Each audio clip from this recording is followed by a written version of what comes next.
Welcome back to ESPN First Take, presented by DirecTV.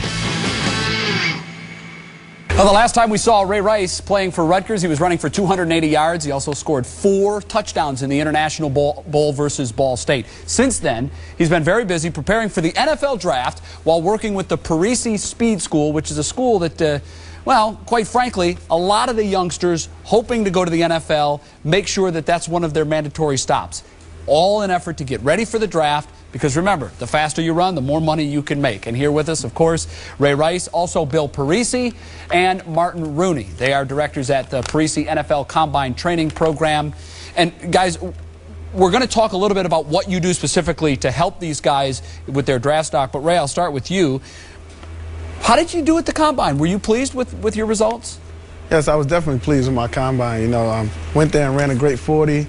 You know, benched really good and, you know, ran the second fastest L time at the Combine. So I think that was pretty good in terms of running back stuff. All right, we're going to get to that L time in a minute. You're going to show us what that's all about. But what are you hearing about where you might go? Because that bottom line is what this is all about. Yeah, you know, I'm hearing a lot of good things now. You know, I really don't know where I'm going to go, but I'm just saying I put myself in a great position, you know, where it's not in my hands anymore. It's in the hands of, you know, higher authority. And I'm just looking forward to wherever I go, making them happy. Bill, what part of Ray's game did you focus most on when you were doing the workouts?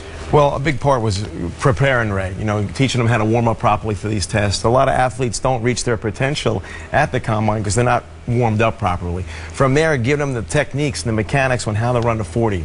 You know, that first initial 10-yard sprint, which Ray had one of the top times at the NFL Combine in the 10, and that all starts with the stance to the first step. If you don't have the right stance, and if you don't take that right first step, you're never going to run a great 40. You can never overcome, you know, a bad start or a bad first step. So even though many of these guys like Ray have been coached in football their entire lives, you're kind of their Combine coach, really. That's what this is all about, right? Absolutely. It's football and Combine are almost, in some ways, two different things. And as much preparation that goes into football, the Combine results and the actual numbers that show the physical attributes of that athlete, they've got to be great, too. So for running a 40 and the L drill or the vertical jump, these are things that they may not be working on all the time, but have a huge emphasis on what happens to them in the future. Martin, you were saying before we started the segment that Ray's body fat before you started sculpting was around 15%. What did you get it down to? We were down to 7% by the end, and that was with the help of our nutritionist, Heather Campanelli, who's fantastic. So we've got a whole team of people. So it's diet, it's workout, it's diet, workout, everything. Massage therapists, physical therapists. It's an entire gamut to make sure that he is in the best physical condition that he could ever be in to put his best foot forward when it counts. Now, I asked you if you've stuck with this because I imagine a lot of times guys will really be devoted to this until after the Combine, and then they're like, okay, now I'm good to go. But what was the case for you? No, it's definitely, I stuck with it.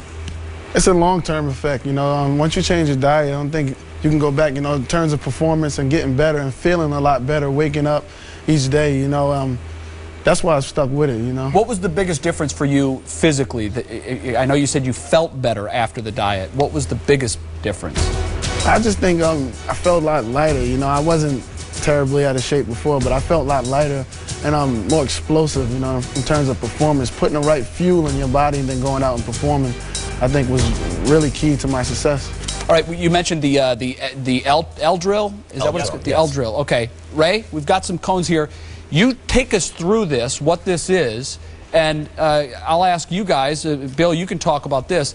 He had the second fastest time at the Combine for this. Why is this drill so important for running backs? Well, this drill is important because there's a lot of change of direction in this drill. I mean, there's a number of times where Ray's going to turn at a cone, make a change, and getting him to understand how to manage his center of gravity, how to position his feet, how to position his hips. So this drill for us is choreographed. Every step is choreographed, every aspect of the drill. So, you know, this is a lot of technique to this drill. Yeah. Ray, go ahead. Take us through what this drill is all about.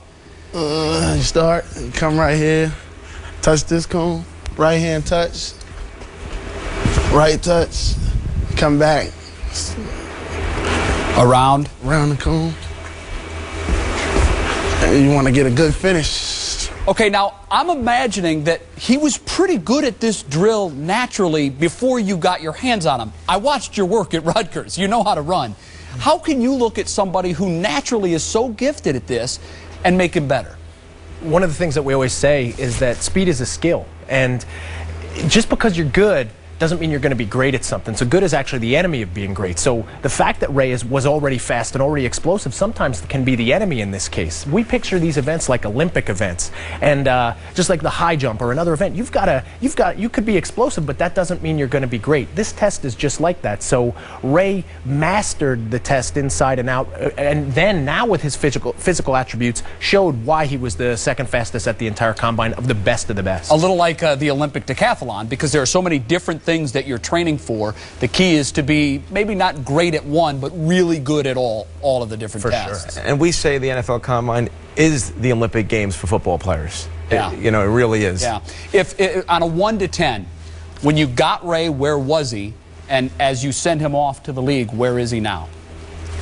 I think Ray came in, the big thing that separates Ray is his mindset. Yeah. How he thinks, how he goes about things, his commitment to things. So that's an area that's always been high, and he's proved that now. But, we're really fine-tuning Ray. Ray has great genetics. He's a great athlete. We're fine-tuning him. We're teaching him how to recover. We're tweaking his aspects of his program from strength training to speed training, and teaching him really how to kind of go to that next level. Yeah. And we believe Ray can get faster. Carl Lewis broke the world record at the age of 31 years old. Right. Ray's 21. Yeah. He's going to get a lot faster. So this is something he'll stay with throughout his career? Oh, yeah. Yeah. So he was a 9 and now he's a 10?